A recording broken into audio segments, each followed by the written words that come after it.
In the beginning, the universe was a canvas of darkness, an infinite void where silence reigned. God, a being of boundless light and unimaginable power, prepared to paint the masterpiece of existence. His first act was to banish the darkness with a word, a command that would echo through eternity. "Let there be light," God declared, and with those words, a brilliant radiance exploded into existence. The darkness recoiled, giving way to a spectrum of vibrant colors. Light danced and shimmered, illuminating the vast emptiness and setting the stage for creation's grand performance. On the second day, God turned his attention to the formless waters that stretched endlessly. With deliberate purpose, he separated the waters, creating a vast expanse above the sky. The heavens were born, a majestic dome that would cradle the stars and provide a home for the winds. The third day brought forth the dry land.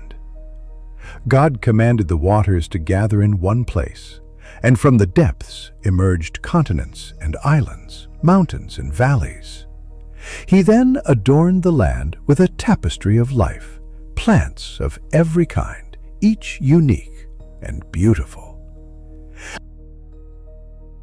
On the fourth day, God illuminated the heavens.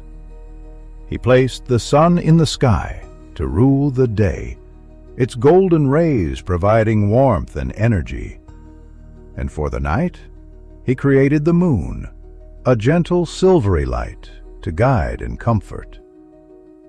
Stars filled the void, twinkling diamonds scattered across the cosmic expanse. The fifth day saw life explode in the seas and skies. Fish of every shape and color swam through the depths, while birds soared through the air, their songs filling the world with melody. The oceans teemed with life, and the skies echoed with the joyous sounds of creation.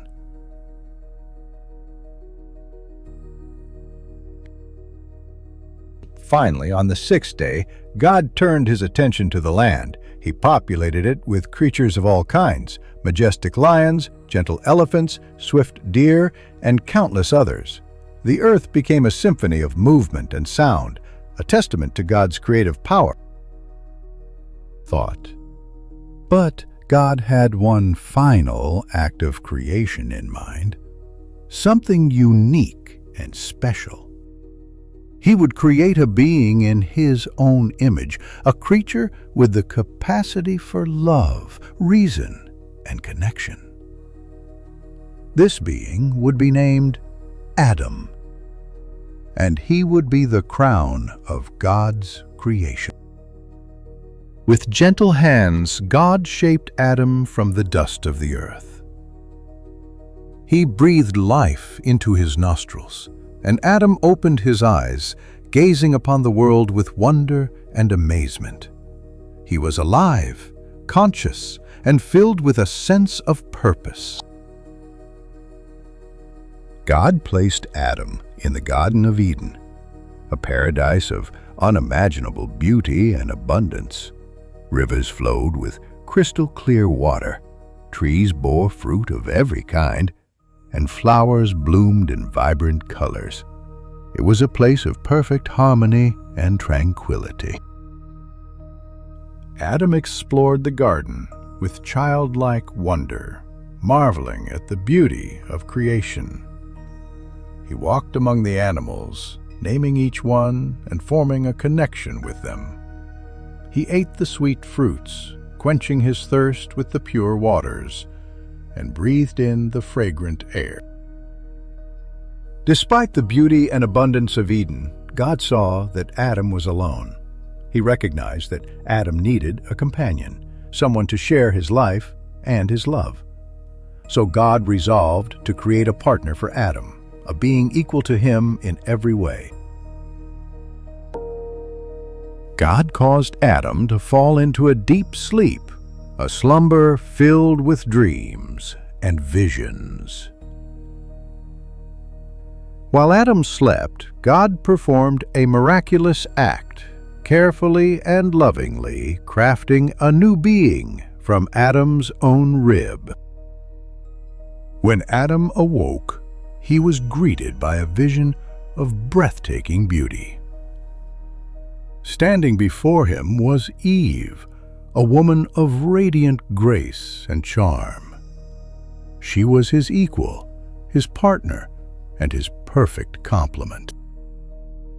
"Then, this is now bone of my bones and flesh of my flesh," Adam exclaimed, recognizing Eve as an integral part of himself. He embraced her, and their hearts were joined together in love and unity. Together, Adam and Eve explored the Garden of Eden, hand in hand, their hearts filled with joy and gratitude. They walked among the animals, tending to the plants, and enjoying the abundance of God's creation. God blessed Adam and Eve, giving them dominion over all the earth and instructing them to care for His creation. He entrusted them with the responsibility of stewardship, tasking them with protecting and preserving the beauty of Eden. God gave Adam and Eve one simple command. They were free to eat from any tree in the garden except for the tree of the knowledge of good and evil. He warned them that eating from that tree would bring about knowledge and awareness they were not yet ready for. Life in Eden was a perfect harmony, a seamless blend of nature and innocence. Adam and Eve lived in a state of pure awareness, untainted by knowledge of good and evil, their days filled with joy, love, and unwavering trust in God. One day, a serpent, cunning and persuasive, approached Eve. It questioned God's command, suggesting that the fruit of the tree of knowledge would not bring death, but rather enlightenment and God-like wisdom. Intrigued by the serpent's words, Eve gazed at the fruit of the tree. It appeared beautiful and desirable, promising knowledge and understanding beyond her current comprehension. Doubt began to creep into her mind, challenging her unwavering trust in God. Against God's command, Eve plucked the fruit from the tree and took a bite. As she swallowed, a wave of new sensations washed over her, bringing awareness and understanding she had never known before. Eve then offered the fruit to Adam, who, after a moment of hesitation, also partook. Together they shared the forbidden knowledge, forever altering their state of innocence and ushering in a new era of awareness. Immediately, Adam and Eve became aware of their nakedness, a sensation they had never experienced before. Shame and embarrassment washed over them, and they covered themselves with leaves, attempting to conceal their newfound vulnerability. God confronted Adam and Eve, questioning them about their disobedience. They confessed to eating the forbidden fruit, and God pronounced the consequences of their actions, forever altering their lives and the fate of humanity. As a result of their disobedience, Adam and Eve were banished from the Garden of Eden, forced to leave their paradise and face the hardships of the world. They would now experience pain, suffering, and the knowledge of good and evil. Though their disobedience brought about hardship, it also opened the door to growth, learning, and the potential for redemption.